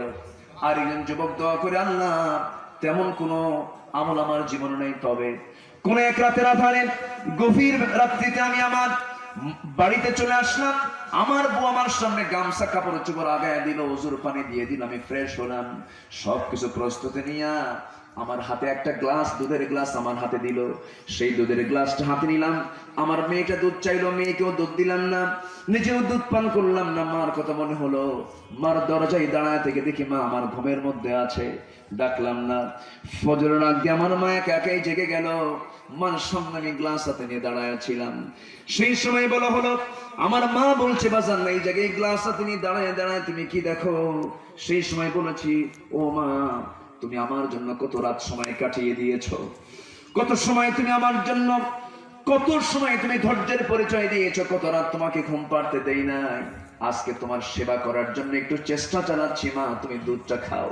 আমার বৃদ্ধা মার মুখে আমি নিজের হাতে দুধটা তুলে দিয়েছি। তোমার দরবারে যদি এইটা পছন্দ হয়, আমি আমার মেয়ের মুখে দেই নাই, আমার মুখে দেই নাই, মাকে প্রাধান্য দিয়ে মার মুখে দুধটা খাবার তুলে দিয়েছি। আল্লাহ, এই ভালো আমলের বদৌলতে এই বিপদ থেকে তুমি আল্লাহ আমাদেরকে বাঁচাও।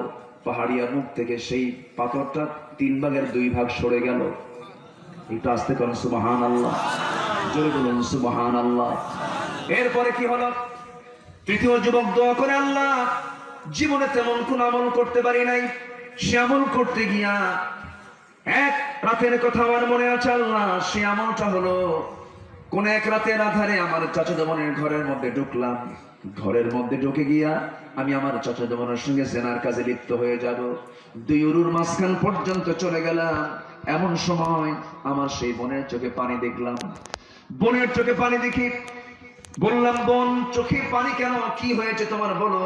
বোনটা বলতেছে, ভাই, তুমি আমার সঙ্গে জেনার কাজ করতে আসছো, ভালো কথা, কিন্তু তুমি কি জানো এই ঘরের মধ্যে অন্ধকার রাত্রিতে তুমি আমার মাঝে কেউ না থাকলে আমাদের বড় রাজ সাক্ষী হচ্ছেন আরশের মালিক আল্লাহ রাব্বুল আলামিন। আল্লাহ কিন্তু দেখছেন, আল্লাহ কিন্তু লক্ষ্য করছেন, আল্লাহকে ভয় করো। সঙ্গে সঙ্গে আমি আমার নিজের যৌবনকে কন্ট্রোল করলাম। নিজের যৌবনকে কন্ট্রোল করে সেই জায়গা থেকে গুটায় নিয়ে চোখ বন্ধ করে আমি ঘর থেকে বের হয়ে আসছি। যৌবনের তাড়নার সেই প্রবৃত্তির চাহিদা আমি পূরণ করি নাই। আল্লাহ, তোমার যদি পছন্দ হয় এই বিপদ থেকে তুমি আল্লাহ আমাদেরকে বাঁচায় দাও। সঙ্গে সঙ্গে পাহাড়ের মুখ থেকে সে পাথরটা টোটালি সরে গেল। জোরে বলুন সুবহানাল্লাহ, আর জোরে বলুন সুবহানাল্লাহ। এই ইতিহাস থেকে রাসূল শিক্ষা দিলেন কয়টা বলেন? আসতে বলবেন না, কয়টা শিক্ষা? এই শিক্ষাগুলো আমাদের জীবনে আনার দরকার আছে না নাই? নাম্বার 1 হলো, আমানতের খেয়ানত করা যাবে না। যার জামানত তার আমানত তার হাতে ফেরত দিয়ে দিতে হবে। আমার বন্ধুগণ, অন্যের জমি আরেকজন দখল করতে পারবে না, অন্যের সিল আরেকজন মারতে পারবে না। আসতে কোন কেন? ঠিক কি না? একজনের অধিকার একজন হরণ করা যাবে না। যদি কেউ আমানতের খেয়ানত করে ফেলে, ভাবতে হবে সেই লোকটা জাহান্নামের মেহমান হয়ে যাবে। জাহান্নামের মেহমান, কিসের মেহমান? জাহান্নামের মেহমান হয়ে যাবে। একজনের হক আরেকজন নষ্ট করা যাবে না। নাম্বার 2 হলো, পিতামাতার সঙ্গে নাফরমানি করা যাবে না। নাম্বার 3 হলো, যুবক, তোমাকে অনেকেই প্রেমের প্রস্তাব দিয়ে ফেলবে। আমার মা, আমার বোন, আপনাকে অনেকেই প্রেমের প্রস্তাব দিয়ে ফেলবে, কুপ্রস্তাব দিয়ে ফেলবে। সেই সময় তোমাকে ভয় করতে হবে কাকে? আসতে বলবেন না, কাকে ভয় করতে হবে? একজন নারীর জন্য তার সতীত্ব সব উপস্থাপন করতে হবে স্বামীর সামনে। একজন পুরুষের জন্য তার জীবনের সমস্ত যৌবন বরাদ্দ করতে হবে তার বউয়ের সামনে। ঠিক কি না? এই 2টা জায়গা হলো বৈধ না অবৈধ? বলেন, বৈধ না অবৈধ? আর বাকি জায়গা কি? আর বাকি জায়গাগুলো কি? অবৈধ। আজকে বৈধ জায়গা বেশি না অবৈধ জায়গা বেশি? বৈধ জায়গা বেশি না অবৈধ জায়গা বেশি? এই অবৈধ জায়গা বন্ধ করার জন্য বিয়ে দরকার। কি দরকার? আজকে সমাজে বিয়ে বেশি না জেনা বেশি? বলেন, বিয়ে বেশি না জেনা বেশি? যুবকরা বিয়ে করতে চায় না কেন? তো বিয়ে ছাড়াই তো চলে। জোরে কর নাউজুবিল্লাহ। এই জন্য যুবকদের মধ্যে বিয়ের আগ্রহ কম। যুবকরা বিয়ে করতে চায় না, 40 পার হয়ে যায়। 40 যারা পার করে যে যুবক, সেই যুবককে ঠিক থাকে না বাইপাস মারে? জোরে কর নাউজুবিল্লাহ। জোরে বলেন নাউজুবিল্লাহ। এই বিষয়গুলো খেয়াল করতে হবে। যুবক, বিয়ের সময় হলে বিয়ে করে নিবা, বলবা আব্বাকে, আব্বা বিয়ে করো। আবার ছেলের বাপের আবার মন খারাপ করতেছে নাকি, হুজুর ছেলে কিছুই করবে না, এমনি বিয়ে করবে। বিয়ে জীবনের কোনো ক্যারিয়ার নয়, বিয়েটা হচ্ছে জরুরি জিনিস। বিয়েটা কি জিনিস? জরুরি। বিয়ে করলে ইমান ঠিক থাকলো, আলহামদুলিল্লাহ বলো। বউ হচ্ছে ইমানের পাহারাদার। বউ কিসের পাহারাদার? ইমানের পাহারাদার। বউকে আপনার সাথে নিয়ে চলবেন, কোনো ফিতনা আসবে না। বউকে সাথে নিয়ে চলবে, আপনি বউর সাথে আছে, কোনো মহিলার দিকে আপনি ফাসুল ফুসুল করতে পারবেন? তাকাতে পারবেন? উপায় নাই, ও তো বড় দারোগা। উপায় নাই, বউর সাথে আছে, আপনি কোথাও দিকে তাকাতে পারবেন না। যদি তাকানো হয়তো হঠাৎ করে আপনি আধা সেকেন্ড তাকায় রাখছেন অন্যদিকে, যদি আপনার বউটা দেখে ওই সময় কিছু না বললো, 3 দিন পর হয়তো ডাকতেছেন, সুইট এদিকে আসো তো, কিসের তোমার সুইটে ছায়া থাকবে আরেকদিকে, কি ঠিক কিনা? তো বিষয়টা হলো যে বিয়েটা খুব জরুরি একটা জিনিস। আজকে বিয়েটাকে কঠিন করা হয়েছে, এটা পশ্চিমাদের ষড়যন্ত্র। জেনা বাড়ায় দাও, মুসলমানদের ইমানকে ধ্বংস করে দাও, ঠিক কিনা? যুবকরা বিয়ে করতে হবে। রাসূল তার মেয়ে ফাতিমা, সবচেয়ে আদরের মেয়েকে, সবচেয়ে আদরের মেয়েকে ফাতিমা। কয়টা মেয়ে ছিল তার? 4টা মেয়ে। তার মধ্যে সবচেয়ে ছোট এবং আদরের মেয়ে ছিল কে? ফাতিমা। ফাতিমাকে বিয়ে দিয়েছেন ধনীর সাথে না গরিবের সাথে? ঘরওয়ালার সাথে না ঘর ছাড়া? ঘর নাই, টাকা নাই, পয়সা নাই, কিচ্ছু নাই, ফাতিমাকে বিয়ে দিলেন। বললেন ফাতিমা তোমার বিয়ে দেব। ধনী ধনী সাহাবী নবীর কাছে এসে প্রস্তাব দেয় মদিনায়। রাসূল বললেন নট এলাও, কোন সাহাবী আমার পছন্দ হয় না, ধনী ধনী সাহাবী আমার হবে না। রাসূল চুপ মেরে আছেন। এক পর্যায়ে রাসূল অপেক্ষা করছেন আমার পছন্দের লোকটা কই, কিন্তু উনিও আসেন না। উনিও ভয় পাচ্ছেন যে আমার ঘর নাই, বাড়ি নাই, টাকা নাই, পয়সা নাই, আমার সঙ্গে রাসূল কি তার মেয়েকে দেবে? তাই কত বড় বড় সাহাবীরা আছে। সব প্রস্তাব শেষ। সবার পর হযরত আলী আসলেন, এসে রাসূলের সামনে চুপ মেরে বসে আছেন। রাসূল বলেন আলী তুমি কিছু বলবা? কি কি যে বলবো নিজেও জানি না। রাসূল বলেন তুমি কি আমার মেয়েকে বিয়ে করবা? হুজুর দিলে করা যায়। একটু আস্তে বলেন সুবহানাল্লাহ। রাসূল বলেন বিয়েতে করবা, টাকা পয়সা আছে? হুজুর টাকা পয়সা কই পাবেন, ঘরই তো নাই আমার। আল্লাহু আকবার বলবেন না? আর এখনকার মেয়ের বাপরা কি করে? হ্যাঁ এই যুবক বলো তোমরা কি কি সমস্যা কি তোমাদের? সরকারি চাকরি আর কি করো? সমস্যাগুলো বলে দিই, বিয়েতে কোনো সমস্যা না হয়। কি কি লাগবে?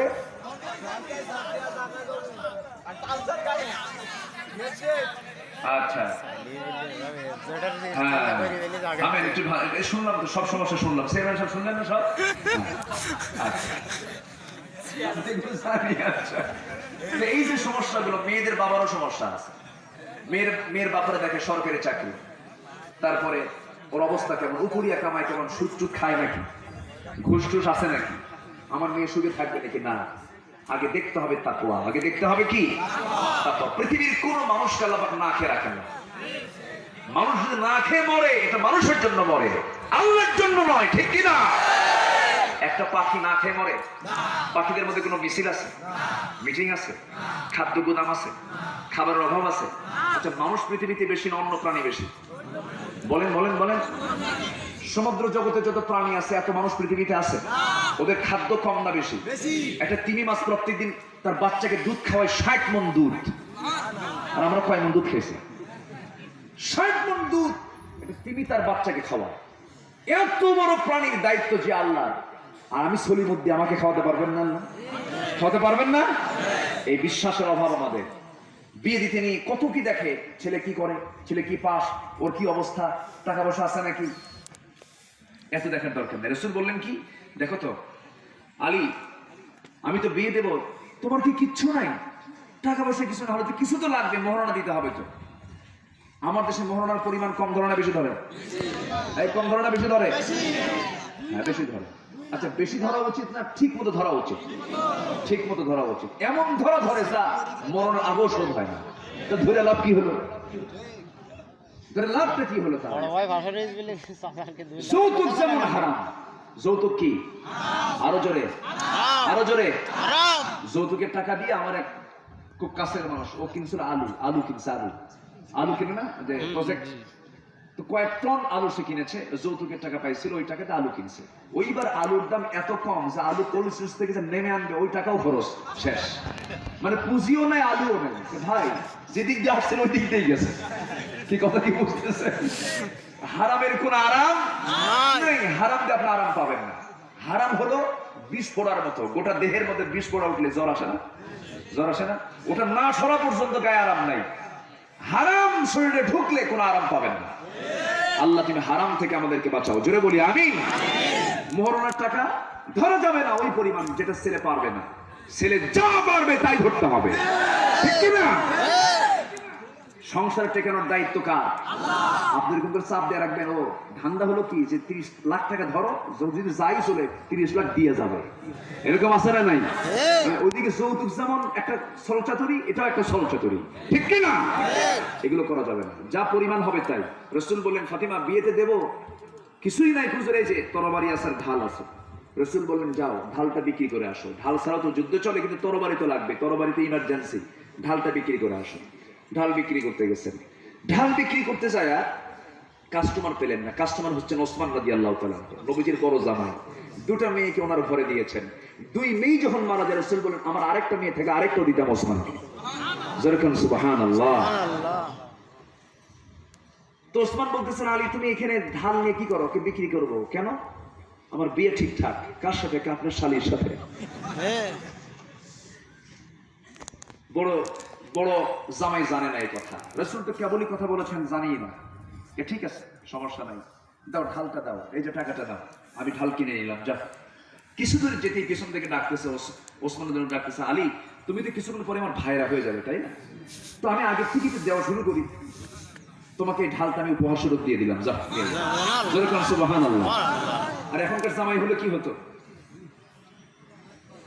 বিয়া ঠিক করছে আমার শ্বশুর, থাম, বিয়া কেমনে ভাঙ্গা লাগে দেখতেছে, ঠিক কিনা? ওরকম অভদ্র জামাই না তো, ভদ্র জামাই। বললেন, যাও। ঢালটা নিলেন, টাকাটা নিলেন, নবীর সামনে দাঁড়ালেন।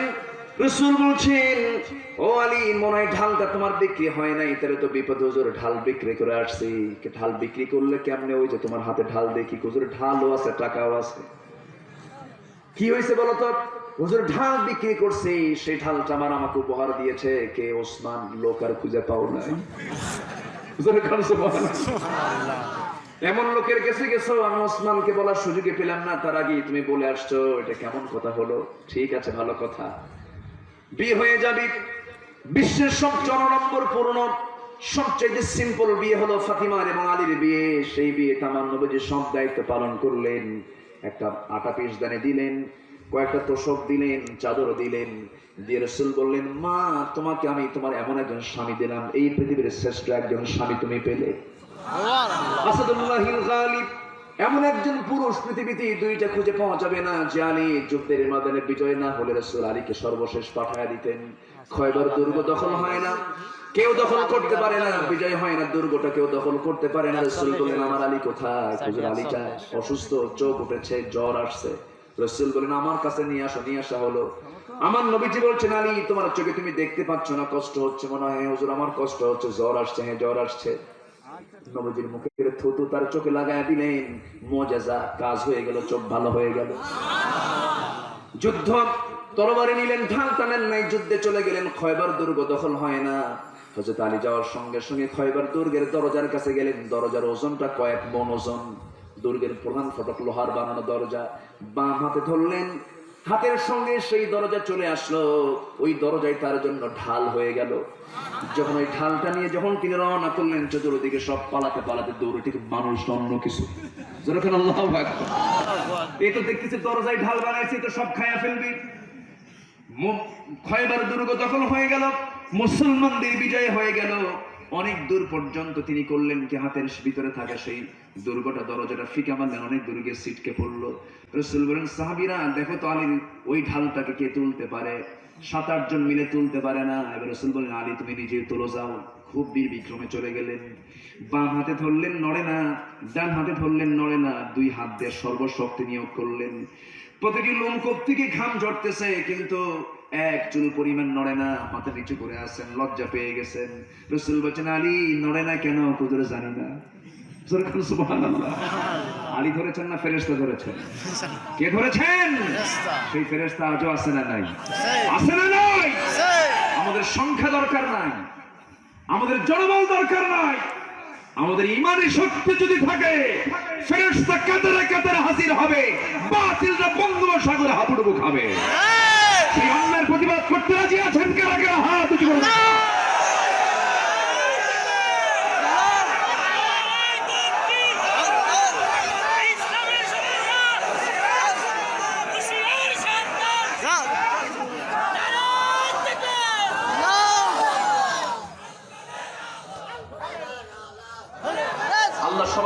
কবুল করুন, জোরে বলি আমিন, আরো জোরে আমিন।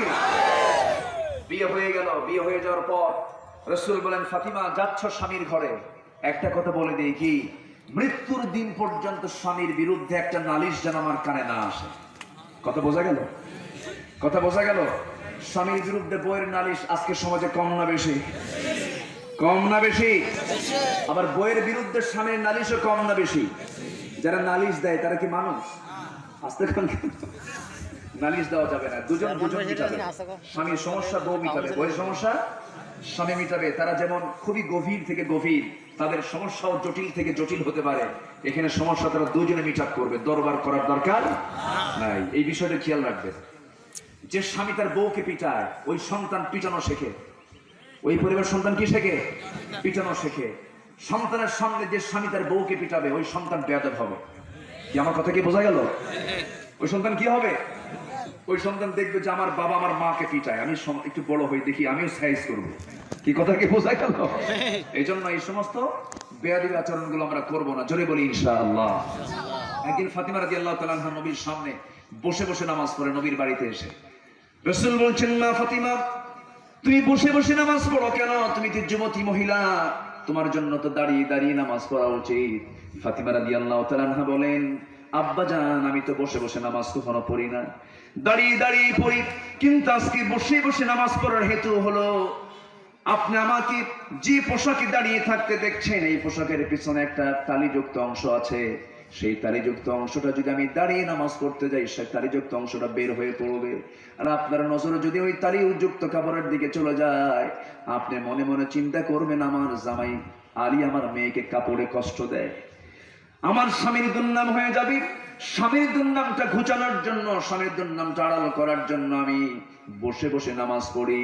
আমার মা সংসার জীবনে বহু সিক্রেট বিষয় থাকতে আসতে পারে, হজম করবেন, ধৈর্য ধরবেন, ধৈর্যের পরিচয় দিয়ে স্বামীকে বোঝাবেন। আপনি হবেন আসিয়ার ভূমিকায়, আপনি পুরুষ, আপনাকে ধৈর্যের পরিচয় দিতে হবে। আপনার পরিচয় ভূমিকা হবে নূহের মতো, লূত আলাইহিস সালামের মতো, যাদের বউরা ছিল কাফের, বউরা ছিল কি কাফের ছিল, আর আসিয়ার স্বামী ছিল কি কাফের ছিল। এগুলো আল্লাহ রাব্বুল আলামিন দৃষ্টান্ত দিয়েছেন, তোমরা ধৈর্যের পরিচয় দেবে, ধৈর্য নিয়ে চলবে। ম্যারেজ লাইফ কোনো গন্ডগোল করা যাবে না। আমার ভাইয়েরা, আমার মায়েরা, আজকের মাহফিলে যারা এসেছেন, সময় তো খুবই অল্প, আজান মনে হয়ে যাচ্ছে। শুধুমাত্র যে আয়াতটা থেকে আমি তেলাওয়াত করেছি, এর মধ্যে 4টা কাজ করতে বলা হয়েছে। আমরা বন্ধু হব না শত্রু হব? আমরা সৎ কাজের আদেশ দেব না অসৎ কাজের বাধা দেব? দুটাই করবো, জোরে বলি ইনশাআল্লাহ। সৎ কাজের আদেশ, অসৎ কাজের বাধা দেব। নাম্বার 3 হলো নামাজ কায়েম করব। নামাজ পড়বো কয় ওয়াক্ত বলেন? জীবনে আর নামাজ ছেড়ে দেব না। কারা কারা হাত তুলে দেখান তো দেখি, চিৎকার মেরে বলি ইয়া আল্লাহ, আরো জোরে ইয়া আল্লাহ, আরো জোরে ইয়া আল্লাহ। আমাদেরকে 5 ওয়াক্ত সালাত আদায় করা তৌফিক তুমি আল্লাহ দিয়া দাও, জোরে বলি আমিন, আরো জোরে আমিন, আরো জোরে আমিন। কষ্ট দিয়ে ফেললাম। নাম্বার 3 হলো ওয়ায়ুতুনাজ যাকাত, যাকাত দিতে হবে। যাকাত দরকার না সুদ দরকার? বল কি দরকার? সমাজে যাকাত থাকলে সুদ থাকবে, আর সমাজে সুদ থাকলে যাকাত থাকবে না। যাকাত এবং সুদ বিপরীতমুখী, আসমান জমিন তফাৎ, ঠিক কি না? এই সমাজে আজকে সুদ আছে না যাকাত আছে? কি আছে? আমরা সুদ চাই না যাকাত চাই? এটা প্রয়োজনে জমিনে কি দরকার? আল্লাহর বিধান দরকার। আচ্ছা, জীবনের সকল জায়গায় আমরা আনুগত্য করবো কার? 1 নম্বর কার? নাম্বার 2 মুহাম্মদ সাল্লাল্লাহু আলাইহি ওয়াসাল্লাম। এই 4টি কাজ যদি হয়, আল্লাহ বলছেন আমি তোমার প্রতি রহমত নাযিল করব, আমি তোমাকে maaf করে দেব। জোরে বলি সুবহানাল্লাহ। ওঠে কারা? দোয়া করবেন না? দোয়া না করে যাবেন? তো দোয়া না করে যাচ্ছেন কেন? একটু বসেন। আপনার গাড়ি, আপনার যানবাহন ঠিক থাকবে, কিন্তু আপনি মাহফিলটা নষ্ট করবেন না। একটু মেহেরবানি করে বসেন। সবাই চালাক তো, বুঝে হুজুর এখন শেষ করবে। একটু বসেন, একটু বসেন। আসান হয়ে গেছে তো কি হয়েছে, সমস্যা নাই, একটু বসেন, একটু আমরা ধৈর্য ধরি, একটু সময়। আমাকে আর কি 2-1 মিনিট সময় দিতে পারবেন না আপনারা? কেউ যাবেন? মোনাজাত না করে যাবেন কি? হাত তোলেন দেখি। মোনাজাত না করে, মোনাজাত না করে, মোনাজাত না করে কেউ যাবেন? সবাই মোনাজাত করে যাবো তো ইনশাআল্লাহ। আল্লাহ তুমি শেষ পর্যন্ত মোনাজাত পর্যন্ত থাকার তৌফিক দাও। এবং এরপর এখানে আজান হবে, নামাজও হবে। এখানে সবার সংকলন হবে না, এখানে কাতারে কাতারে দাঁড়ালে এত লোক হবে না। অর্ধেক মানুষ চলে যাবেন মোনাজাতের পর, আশেপাশে মসজিদ পেলে নামাজটা পড়ে নেবে। মেয়েদেরকে আমি আরেকটা বিষয় বলবো, পর্দার দরকার আছে না নাই? সেই পর্দা হবে আংশিক না পুরোপুরি? আংশিক না পুরোপুরি? গায়ের মোহরেমে কোনো পুরুষের সঙ্গে দেখা করা যাবে? দেখা করা যাবে? যার সঙ্গে বিয়ে জায়েজ তার সঙ্গে দেখা করা কি হারাম? তার সঙ্গে দেখা করা কি হারাম? যার সঙ্গে দেখা জায়েজ তার সঙ্গে বিয়ে হারাম, ঠিক কি না? স্বামী বাদে যার সঙ্গে দেখা যায়, যেরকম বাবা, চাচা, মামা আছে না, ভাতিজা, ভাগিনা, নাতি, এই সমস্ত জামাই, এদের সঙ্গে দেখা করা যাবে, ওদের সঙ্গে বিয়ে চিরতরে হারাম, তাদের সঙ্গে দেখা করা জায়েজ আছে। আর যেগুলোর সঙ্গে বিয়ে জায়েজ ওদের সঙ্গে দেখা করা হারাম। এই বিষয়টা আমরা, এই কন্ডিশনটা আল্লাহ তুমি মাদের মধ্যে পয়দা করে দাও, জোরে বলি আল্লাহুম্মা আমিন। মাহফিল কমিটি আমাকে অনেক আগেই বলেছেন, আমি বলিনি কেন জানেন? এর আগে কিছু কালেকশন আপনারা কিছু করেছেন, আপনারা কিছু দিয়েছেন। আমি যদি উঠেই যদি বলি যে কে কি পারবেন দেন, তখন বলবো যে মাহফিল হইছি হলো এই জন্য। তো আমি চাই নাই যে মাহফিল কমিটির দুর্নাম হোক। আমি সব দিকে পরিস্থিতি বুঝে শেষের দিকে এসে আমি একটু চাচ্ছি আপনাদের কাছে আরজ রাখতেছে, কোরআনের জন্য, আল্লাহর দ্বীনের জন্য। মাদ্রাসা আছে এখানে না? আচ্ছা, মাদ্রাসার জন্য নাকি? আচ্ছা, মাদ্রাসার জন্য তারা চাচ্ছে একটু কিছু অর্থ যদি আপনারা দিতে চান, দিতে পারেন। অনেকে দেননি, হয়তো কেউ যাবেন না, যদি না দেন সমস্যা নাই, আমরা এতেও সন্তুষ্ট। কিন্তু যারা দেননি এবং যারা দিয়েছেন, শেষ সময় আমরা দোয়ার আগ দিয়ে আমরা কিছু দিয়ে দোয়ার দিকে যাব। একটু দেওয়া যায় না ভাই? কিছু কম বেশি চাদর যাবে, কেউ যাবেন না, আমরা দোয়া করে যাবো। কিন্তু কেউ উঠবেন না, কেউ উঠবেন না, সবাই বসবেন, আমরা দোয়ার মধ্যে দিয়ে শেষ করবো। 2টা মিনিট। একজন ভাই দিয়েছে 1000 টাকা, আল্লাহ কবুল করো। আচ্ছা, চাদর কই? চাদর কোথায়? চাদর দিয়ে দেন তাদের, ব্যাগ নিয়ে যান তাদের। হ্যাঁ, তাড়াতাড়ি ব্যাগটা নিয়ে যান। জিকির করে সুবহানাল্লাহ আলহামদুলিল্লাহ। চেয়ারম্যান মহোদয় 2000 টাকা দিয়েছেন, আল্লাহ কবুল করো। আচ্ছা, চাদর যাচ্ছে, ব্যাগ যাচ্ছে, সবাই দিবেন, উঠবেন না দয়া করে। আমি সবার কাছে একটু মিনতি জানাচ্ছি, একটু শেষ ভালো যান, সব ভালো তার দোয়াটা করে যান। জিকির করে সুবহানাল্লাহ আলহামদুলিল্লাহ।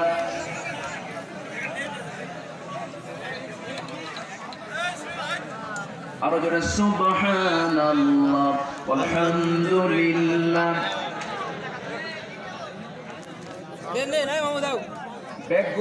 ব্যাগগুলো নিয়ে সামনে পেছনে এবং মোড়ে